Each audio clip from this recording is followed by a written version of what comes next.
সকালবেলা ঘুম থেকে উঠতে না উঠতেই মিশো থেকেই এত বড় একটা পার্সেল দিয়ে চলে গেল।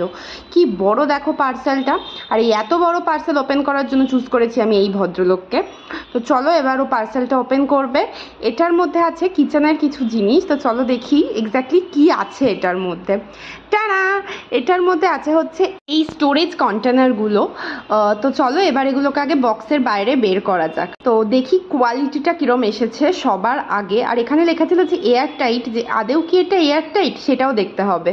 তো চলো সবকটা আলাদা আলাদা করে প্লাস্টিকে মোড়া আছে। এই যে প্রথমটা আদিত্য খুলে ফেলেছে। কোয়ালিটিটা তো মোটামুটি আমার খারাপ লাগছে না, বেশ ভালোই। আর এটা সত্যি এয়ার টাইট, যেরকম বলেছিল ঠিক সেরকমই এসেছে। আমার তো খুব ভালো লেগেছে। এবার আসি প্রাইসের গল্পে।